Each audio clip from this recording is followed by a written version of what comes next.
Hello, welcome to News Roundup, where we bring you highlights and key stories. I'm Sharifat Ibrahim. First, the headlines. INEC to deploy 1.4 million core members for 2027 general elections. Nigeria ready for digital switchover. Governor Ododo says Kogi is ready to deliver massive votes for Tinubu in 2027. Carrick nominated for Premier League Manager of the season after impressive Man United's turnaround. Now the news in details. The Independent National Electoral Commission (INEC) says it will deploy no fewer than 1.4 million members of the National Youth Service Corps for the 2027 general elections. INEC Chairman Professor Joe Azamputo made this known during a courtesy visit to the Director General of the NYSC, Brigadier General Olakunle Nafiu, at the scheme's headquarters in Abuja. According to him, the partnership between INEC and the NYSC has continued to strengthen electoral credibility and public confidence in the nation's democratic process. He revealed that data from the 2023 general elections showed that out of the 1.2 million ad hoc staff engaged by the Commission, over 850,000 were core members and student volunteers. Amputo acknowledged the sacrifices made by core members during elections and assured that INEC would continue to work with the NYSC and security agencies to strengthen safety measures and welfare packages for them. Responding, Brigadier General Olakunle Nafiu thanked INEC for its continued collaboration with the scheme. Nafiu reaffirmed the commitment of the NYSC to supporting the Commission in the conduct of the 2027 general elections and upcoming off-cycle elections. Moving on, Nigeria's long-awaited digital switchover project is now set for nationwide launch on June 17, 2026.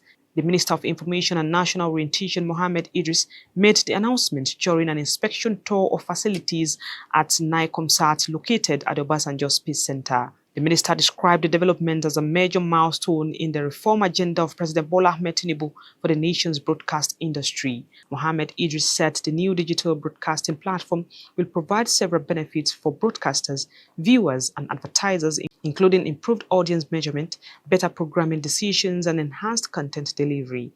The minister noted that Nigerians would now enjoy clearer television signals through satellite and mobile applications powered by NICOMSAT technology. Also speaking, the Director General of the National Broadcasting Commission, Charles Ebuebu, said the upgraded framework aligns with modern technology and changing viewing habits.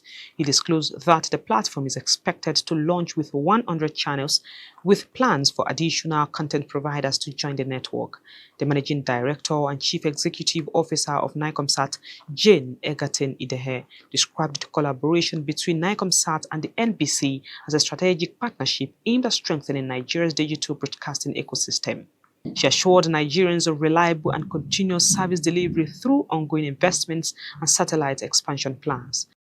And the Kogi State government has commenced the inspection of ongoing renovation projects under the Adolescent Girls Initiative for Learning and Empowerment Agile program. Umamat Musa, report. Speaking during the inspection exercise, Commissioner for Education Wemi Jones said the inspection was to ensure that constructors strictly adhere to approved specifications and standards in line with the agreement guiding the project.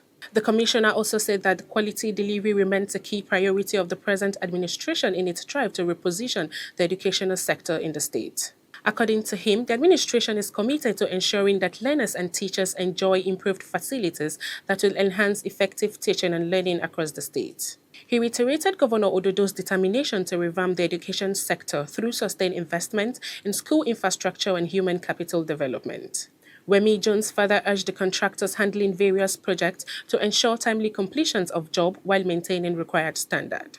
The inspection is in furtherance of the flag-off of the renovation of 728 state-owned public schools by Governor Ododo on April 2nd, 2026. I am Umamat Musa. The news roundup is coming to you on Lugar TV. We'll be back shortly. Stay with us.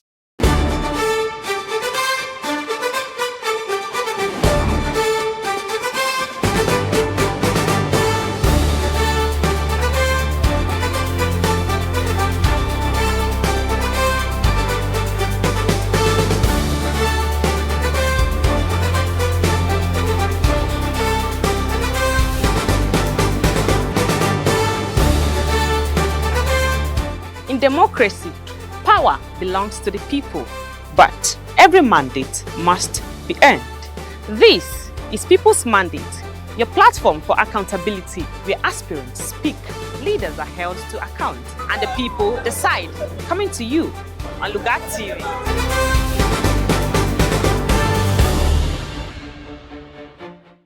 Welcome back. Kogi State Governor Ahmed Usman Ododo has announced plans to deepen collaboration with the Nigerian Armed Forces to ensure protection of lives and property in all parts of the state. Victoria Steven, report.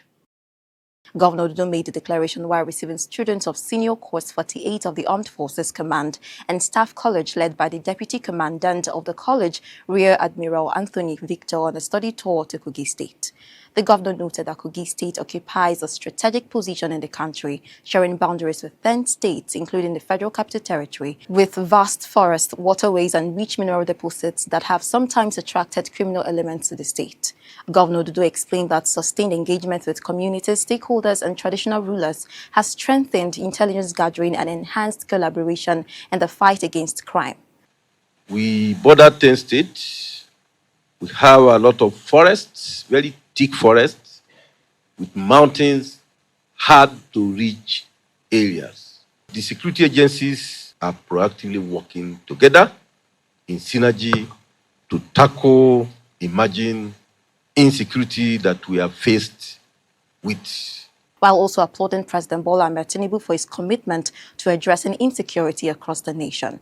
Earlier, the leader of the delegation, Rear Admiral Anthony Victor, said the study tour was organized to broaden the knowledge and strategic exposure of participants of the Senior Course 48 on critical national issues. He explained that the Kogi leg of the program, themed Community Engagement to Enhance National Security and Prosperity, was designed to expose participants to the diversity of Nigeria's security architecture and the role of collaboration in maintaining peace and stability. He commended the Kogi State government for its continued support to the armed forces and praised the administration for strategic investment in security architecture, particularly the strengthening of the Kogi State Security Trust Fund. I would like to, on behalf of the Commandant, the staff and students of the Armed Forces Command and Staff College, present you with this souvenir as a reminder of our visit to your state, and to appreciate you for all that you do for the armed forces in Nigeria, particularly in Kogi State. Thank you, Your Excellency. Speaking on behalf of the participants, Major Zachary Musa expressed appreciation to the governor for the warm reception and hospitality extended to the delegation since their arrival in the state. We are particularly grateful, sir, for the hospitality, support, and warm reception accorded to us since our arrival in the confluent states. Sir, your remarks and insightful thoughts will enrich our ongoing Nigeria study tour research and sharpen our professional competence as mid-level leaders. He noted that the governor's presentation and insights would greatly enrich the Nigerian study tour. I'm Victoria Steven. And Governor Ahmed Usman Ododo has declared that the state remains fully committed to the re-election of President Bola Ahmed Tinubu in the 2027 general elections. Victoria Steven again, report. Governor Ododo made the declaration during the 1 million man rally for the re-election of President Tinubu and Governor Ododo in 2027, organized by Dr. Mui Aina Support Group at the Muhammadu Buhari Square in Lokoja. Governor Ododo expressed appreciation to the people of the state for their continued support and loyalty to the administration.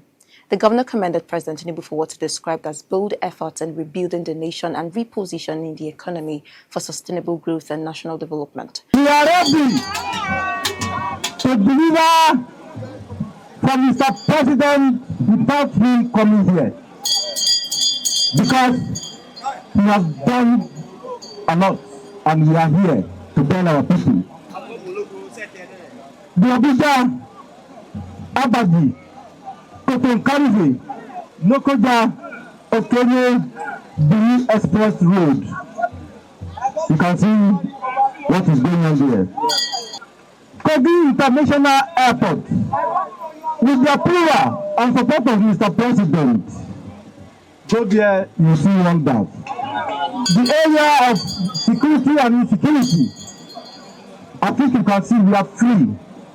Investors are free. They now have confidence in Kogi State.